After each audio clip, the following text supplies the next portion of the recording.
Assalamualaikum warahmatullahi wabarakatuh. Waalaikumsalam warahmatullahi wabarakatuh. Selamat datang dan selamat bergabung kembali di My Podcast My Assay. Di sini kita bisa sharing ilmu, kita juga bisa sharing cerita tentang kesuksesan kita di dalam bidang ekspor, dan paling penting adalah berbagi pengalaman sukses dalam bisnis ekspor. Baik, langsung saja kita akan sambut narasumber yang luar biasa yang pada saat ini kita akan dibagi ilmu-ilmunya, dibagi tentang pengalamannya. Kita sambut narasumber kita yang berpengalaman, Ibu Mutia Safitri. Halo, selamat siang Ibu. Selamat siang Mas Eri. Apa kabar Ibu? Ibu mudik Ibu? Kayaknya enggak. Kebetulan enggak, karena keluarga saya semuanya ada di Bogor. Oh, di Bogor. Baik. Ibu Mutia Safitri, cerita dong terkait kegiatan ekspor yang memang kenapa sih Ibu mengambil bidang ekspor? Oke. Mungkin lebih ke sejarahnya ya, kenapa saya kenal dunia ekspor. Baik. Jadi kalau dibilang kenal, sebenarnya secara literally gitu ya, saya tidak tahu sebenarnya waktu itu saat saya masih kecil. Waktu itu masih kira-kira mungkin SD kali ya. Saya tuh sering diajak jalan-jalan sama ayah saya. Kebetulan ayah saya juga almarhum adalah salah satu karyawan atau bea cukai pada saat itu kan. Pekerjaan beliau bea cukai. Jadi saya sudah sering dibawa ke pelabuhan. Oke. Jadi sudah terbiasa lihat kontainer. Padahal cuma ikut-ikutan aja ya, diajak ya. Iya, ikut-ikutan aja. Tapi saya nggak tahu kalau waktu itu adalah part of atau bagiannya dari kegiatan ekspor. Jadi sebenarnya bersinggungan dengan ornamen instrumen-instrumen ekspor tuh udah dari kecil. Tapi memahami tentang ekspornya sendiri adalah pada saat saya memulai kerja pertama kali, yaitu di ASEI. Oh, Sobat ASEI ternyata memang pernah di ASEI Sobat. Iya, betul sekali. Tepatnya ya sekitar tahun 2000-an ya, awal 2000-an gitu saya join di ASEI.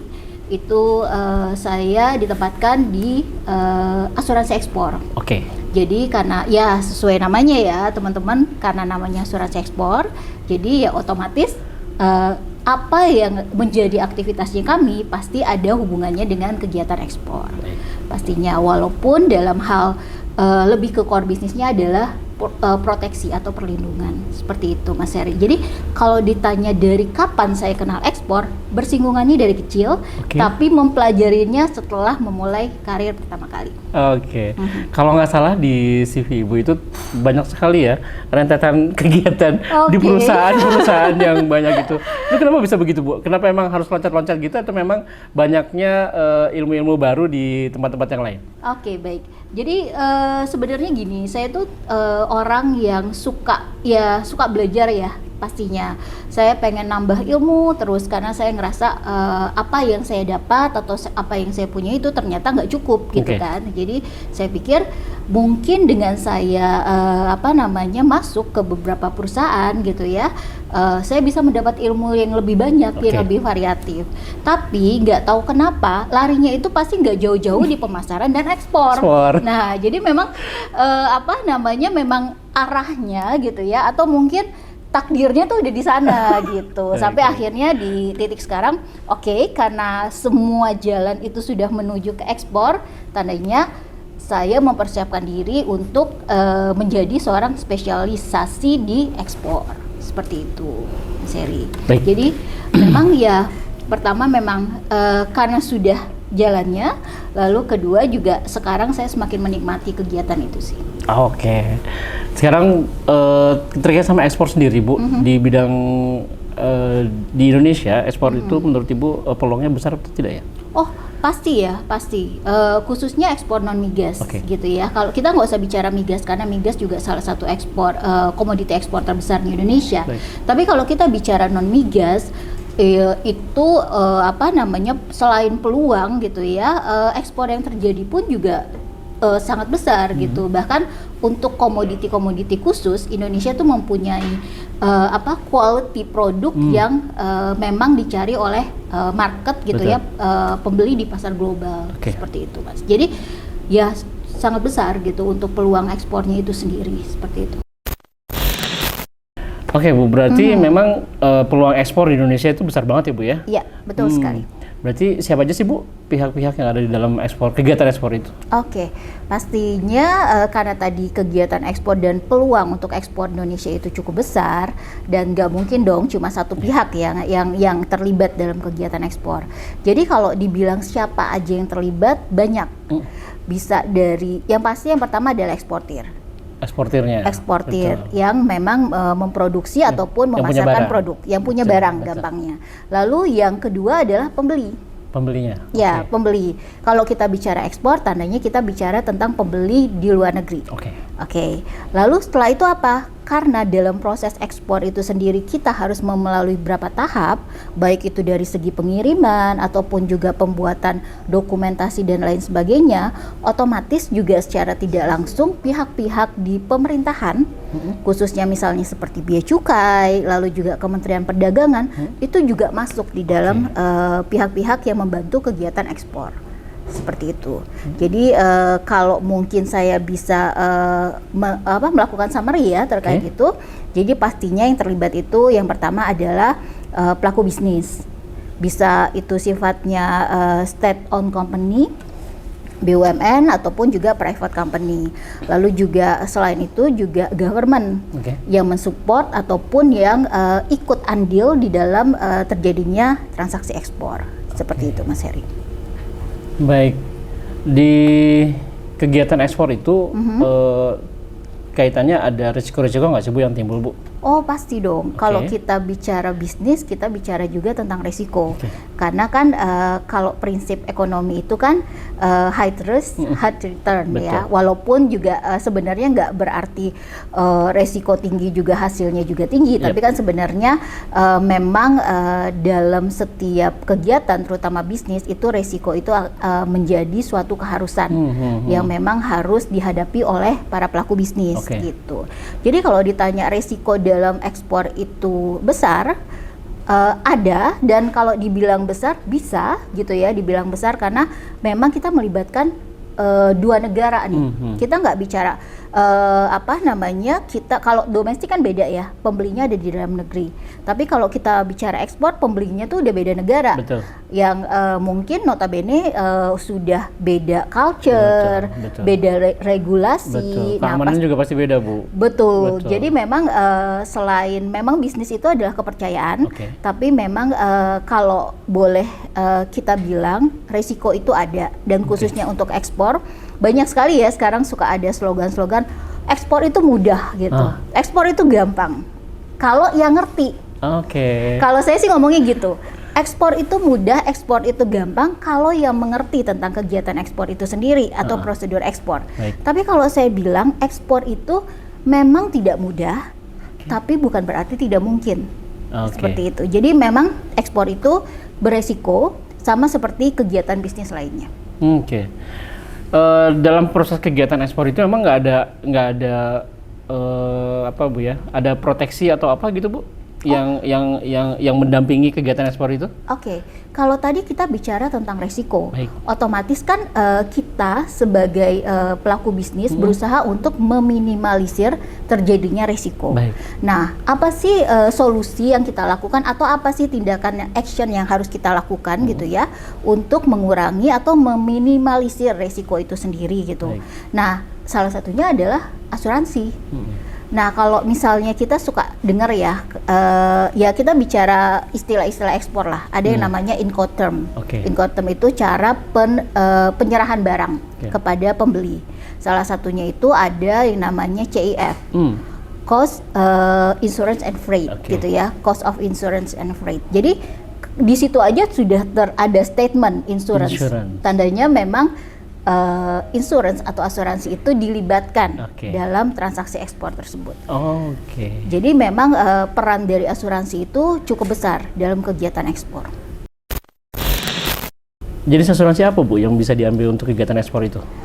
Kalau tadi saya sampaikan terkait dengan Incoterm, tandanya cara pengiriman barangnya atau penyerahan barangnya ke buyer atau ke pembeli luar negeri. Nah, kalau bicara pengiriman barang, pasti terjadinya angkutannya atau produknya gitu ya, selama dikapalkan atau dikirim dengan apapun. Karena kan kalau ekspor itu nggak cuma harus dengan kapal, karena memang identik dengan kapal. Betul. Tapi laut ya Bu ya? Laut, Pasti betul, laut ya, Bu, ya? Ocean freight Ocean gitu freight, ya. Tapi juga banyak juga ekspor yang dilakukan dengan air freight.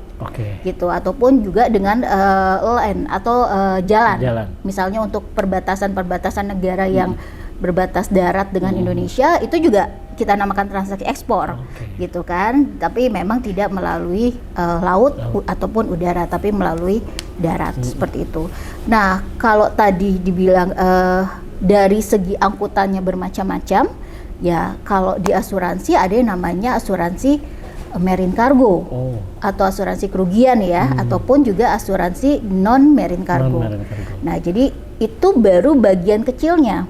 Tapi semakin kesini yang namanya transaksi itu, kita selaku eksportir ataupun selaku pelaku bisnis pasti juga ada ketakutan yang lain. Ketakutan yang lainnya itu apa? Kalau barang kita tidak dibayar. Oh, jadi bukan perjalanannya barang itu sampai atau tidak, tapi ternyata pas sampai sana dibayar nggak nih? Bener, ternyata nggak dibayar gitu kan. Kita juga punya ketakutan seperti itu kan. Pastinya para eksportir lah ya, pasti udah ada lah ketakutan seperti itu. Bayar ini benar nggak ya? Atau bahkan untuk ekspor pertama itu adalah sesuatu hal yang kalau menurut saya gitu ya, itu adalah hal yang mungkin akan mempercepat detak jantungnya teman-teman eksportir gitu. Iya, jadi karena kita itu cuma semuanya based on paper. Kita mengenal buyer itu ya berdasarkan paper aja, berdasarkan informasi aja. Tapi kan kita tidak melihat langsung gitu buyernya. Atau mungkin ada juga yang melihat langsung, tapi kita seberapa dekatnya sih atau seberapa kenalnya sih dengan buyer tersebut gitu kan. Nah, jadi memang diperlukan sekali gitu yang namanya satu lagi asuransi yang disebut dengan asuransi pembayaran ekspor. Nah, atau biasanya juga dibilangnya export credit insurance. Seperti itu. Export credit insurance. Kita di asuransi nih, di asuransi ASEI juga ternyata kalau nggak salah tuh ada produk juga Bu, namanya asuransi perdagangan. Sama nggak sih sama yang Ibu tadi cerita yang terkait sama credit insurance atau yang lainnya? Iya, untuk kegiatan ekspor? Betul. Jadi memang asuransi pembayaran ini ya, memang pembayaran buyer ini, kegagalan buyer ini memang namanya bervariatif. Ada salah satunya, kalau dulu kita kenalnya ada asuransi ekspor ya. Tapi kalau sekarang kita kenalnya ada asuransi perdagangan. Karena perdagangan ini kan lebih luas lagi. Kita nggak cuma bicara ekspor, tapi kita juga bicara domestik. Karena kan yang namanya bisnis itu nggak cuma transaksi terjadinya di luar negeri, tapi juga mungkin juga sangat besar gitu transaksi itu terjadi di dalam negeri. Jadi sebenarnya nama-namanya sih banyak, tapi memang asuransi itu yang perlu kita pahami adalah apa sih yang di cover, apa sih yang diproteksi oleh mereka, ya, Bu, ya? Ya, apakah sesuai dengan apa yang kita butuhkan gitu kan. Dan salah satu kebutuhan dari eksportir itu adalah kebutuhan untuk melindungi mereka kalau terjadi misal gitu ya resiko komersial. Kita bicara resiko komersial, bayarnya tiba-tiba bangkrut, atau bayarnya tiba-tiba lari, ya kan, nggak mau tanggung jawab, atau bayarnya ada tapi nggak mau bayar, padahal semua kontrak sudah sesuai, si eksportir sudah memenuhi kewajibannya, tapi dia nggak mau bayar. Banyak loh buyer yang bandel kayak gitu tuh banyak. Nggak mau bayar kenapa Bu? Kan barang udah diterima Bu. Ya itu dia. Jadi trik-trik buyer itu banyak. Jadi kita tidak bisa karena kita tidak bisa melihat langsung situasi di tempat buyer itu berada. Jadi itu akan berubah menjadi resiko bagi eksportir. Nah, lalu selain resiko komersil, juga ada resiko yang kita bilang resiko politik. Gitu kan? Lagi dalam kondisi perang, lagi dalam kondisi konflik gitu ya Bu ya? Betul, mungkin itu lebih ekstrim ya. Kalau perang atau konflik itu mungkin lebih ekstrim ya. Tapi kita bicaranya regulasi.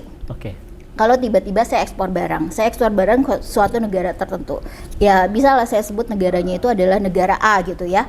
Begitu barang sudah saya kirim, ternyata si negara A ini membuat regulasi yang melarang impor barang yang saya kirim. Sedangkan barang saya tuh udah di kapal, udah sedang dalam perjalanan. Sudah berangkat. Iya, sedangkan pemerintah dari negara A itu melarang produk itu masuk ke negaranya. Nah, itu kan resiko tuh. Di awal bukan sudah dikonfirmasi Bu, itu nggak bisa masuk? Nah, kalau kita bicara regulasi itu sifatnya kan harus apa ya, up to date ya. Jadi nggak bisa tuh kita bicara regulasinya hari ini hari ini A, tapi besok bukan berarti dia tetap A. Setiap pemerintahan suatu negara kan pasti akan mengubah segala regulasinya tergantung kebutuhan mereka. Jadi kemungkinan itu bisa terjadi, dan itulah yang berubah menjadi resiko bagi si eksportir ini, khususnya eksportir kita ataupun juga eksportir kita pemula yang kita bilang namanya UKM go ekspor, UKM ekspor. Nah, itu resikonya tinggi banget gitu. Jadi seperti itu Mas Heri. Jadi karena banyak resiko yang mungkin nanti ditanggung sama eksportir, itu sebabnya kenapa menjadi asuransi itu perlu bagi para eksportir dalam melakukan kegiatan ekspor itu sendiri.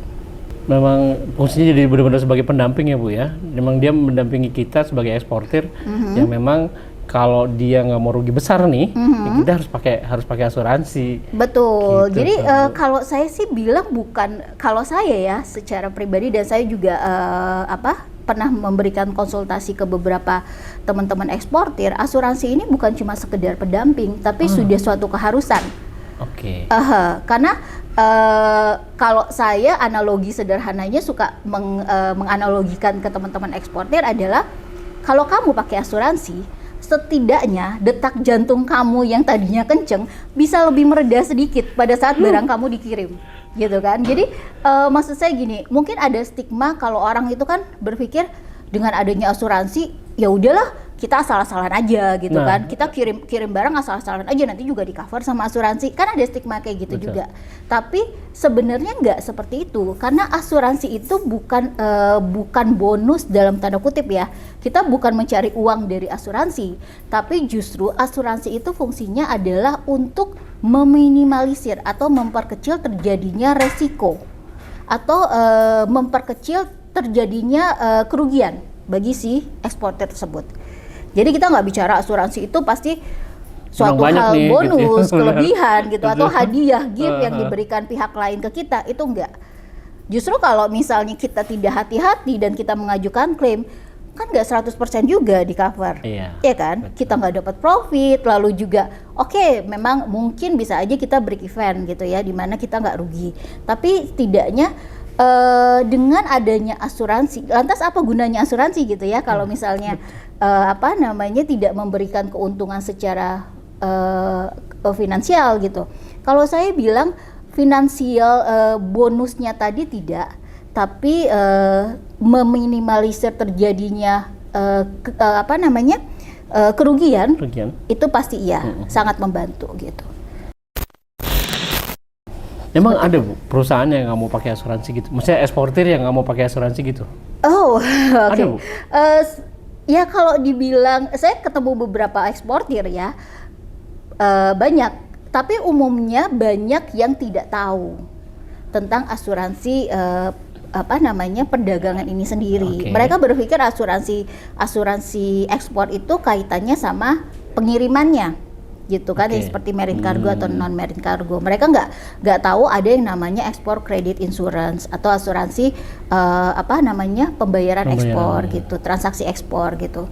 Nah, memang banyak eksportir yang masih belum tahu. Lalu juga tingkat kalau kita bilangnya insurance minded atau keinginan untuk memiliki asuransi atau keinginan untuk memproteksi bisnisnya dengan asuransi, itu memang belum banyak dipahami oleh para pelaku bisnis yang ada di Indonesia gitu. Itulah fungsinya perusahaan-perusahaan asuransi, mestinya mengedukasi para pelaku bisnis dan memberitahu ke mereka bahwa proteksi ini ada dan ini sangat bermanfaat untuk kegiatan bisnis mereka. Seperti itu. Sobat ASEI yang punya UMKM untuk kegiatan ekspor, jangan lupa kegiatan ekspornya ditingkatkan dan jangan lupa sama proteksinya. Itu pasti pakai di asuransi. Nah, sekarang ngomong-ngomong Bu, asuransi ASEI kan juga ada ya untuk kegiatan asuransi perdagangannya. Iya. Kenapa sih Bu kita harus pakai asuransi ASEI untuk melakukan asuransi perdagangan? Oke. Kenapa asuransi ASEI ya? Iya. Ini udah spesifik ke brand ya. Udah spesifik Harus ke brand. asuransi ASEI kan Bu? Oke, jadi mungkin saya bisa jelaskan di awal dulu ya dari asuransi ekspor ini sendiri. Memang ASEI pada saat pertama kali berdiri, kalau tidak salah di tahun 1985, memang dibuat atau didedikasikan oleh pemerintah itu untuk memproteksi eksportir kita yang memiliki term of payment atau cara pembayaran itu non-LC. Oke. Nah, ini nanti ada pertanyaan lagi, kenapa seperti itu? Nah, saya baru mau tanya Bu, kenapa seperti itu? Oke, balik lagi. Kenapa seperti itu? Kenapa gitu seperti ya? itu? Karena memang di dalam kalau kita bicara cara pembayaran luar negeri itu ada bermacam-macam. Oke. Tapi secara garis besarnya kita bisa membedakan antara LC dan non-LC. Dan kalau dilihat dari LC dan non-LC itu ada tingkat resiko tertinggi dan terendah. Oke. Nah, kalau LC karena dia melibatkan pihak bank atau perbankan dalam hal ini untuk melakukan transaksi dan lain sebagainya, pastinya kan pihak bank itu kan nggak mungkin sembarangan juga ya untuk memberikan jaminannya mereka atau melibatkan mereka di dalam transaksi itu. Nah, pastinya resiko yang menggunakan LC jauh lebih kecil dong gagal bayarnya, betul, ya kan? Betul. Tapi ada juga namanya resiko cara pembayaran non LC. Ada macam-macam. Kalau teman-teman eksportir tuh kenalnya ada TT gitu ya, lalu ada CAD atau kita juga kenalnya ada DP gitu. DP itu bukan down payment ya, tapi documents against payment gitu. Lalu ada documents against accepted gitu. Jadi memang yang non LC ini sebenarnya yang riskan. Oke. Atau yang beresiko tinggi. Nah, itulah sebabnya akhirnya ASEI di tahun 85 dibuat oleh pemerintah sebagai salah satu BUMN yang memang ditugaskan gitu. Pada saat itu ditugaskan untuk memberikan layanan memproteksi eksportir Indonesia, khususnya eksportir non migas dengan cara pembayaran yang diutamakan adalah non LC. Seperti itu. Nah, karena tadi kita bicaranya berdirinya aja dari tahun 85 gitu kan. Ekspor dong Bu. Ya, sekarang udah tahun berapa gitu ya. Jadi pastinya gitu kan, karena saya selalu percaya waktu itu nggak bisa dibeli ya. Oke. Waktu itu yang membuat kita itu jadi lebih memiliki nilai. Betul. Gitu. Jadi kalau ditanya kenapa harus ke ASEI, ya jangka waktunya itu sudah teruji. Betul. Dari tahun 85 sampai sekarang masih eksis loh. Betul. Gitu kan. Sejarah itu Bu. Iya, makanya jadi memang itu juga bisa jadi salah satu kriteria bagi para pelaku bisnis khususnya ya, kalau mau cari perusahaan asuransi yang eksistensinya tuh cukup lama. Karena itu menjadi menjadi semacam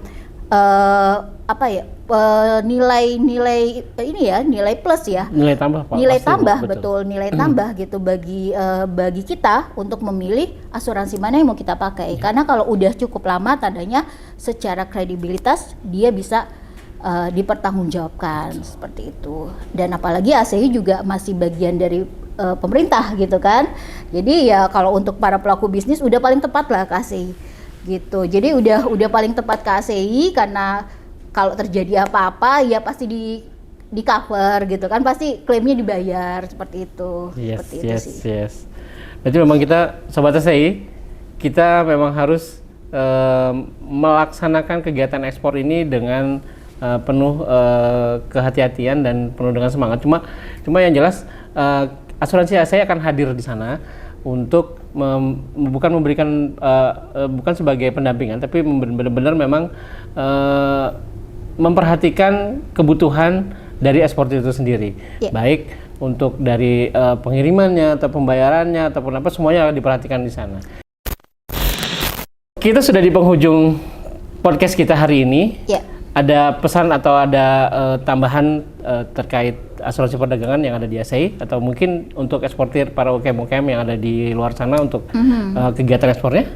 Oke, baik. Mungkin apa namanya yang ingin saya sampaikan khususnya untuk teman-teman eksportir dan teman-teman UKM yang baru memulai ekspor gitu ya.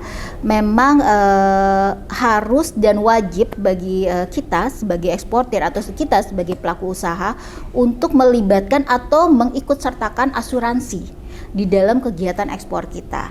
Jadi memang dengan adanya asuransi, dengan adanya proteksi itu sendiri, kita sebagai pelaku bisnis pun juga merasa lebih terlindungi, lebih aman gitu untuk melakukan kegiatan ekspor sendiri.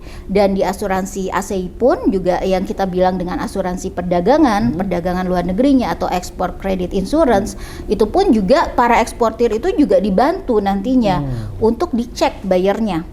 Ini benar nggak bayarnya gitu kan? Jadi sudah ada mitigasi awal gitu, di mana eksportir itu sudah diinformasikan oleh pihak ASEI apakah ini buyer atau pembeli ini adalah pembeli yang baik atau tidak. Nah jadi kalau memang sudah dibantu atau sudah ibarat kata sudah didampingi seperti itu, kenapa nggak pakai gitu kan? Jadi memang pesan saya adalah wajib dan harus hukumnya setiap kegiatan bisnis itu di cover dengan asuransi. Kemana asuransinya Bu? Asuransi ASEI Indonesia. Ya. Baik Sobat ASEI, demikian bincang-bincang dan sharing ilmu kita pada siang hari ini. Memang sedikit, tapi mudah-mudahan ini bisa menambah sebuah ilmu pengetahuan yang benar-benar kita butuhkan di dalam dunia ekspor. Baik, kita nggak hanya hari ini aja Bu, kita akan ada episode-episode yang lain. Boleh. Jadi jangan bosan dan jangan kemana-mana, tetap di My ASEI, My Podcast, My ASEI. Bye-bye.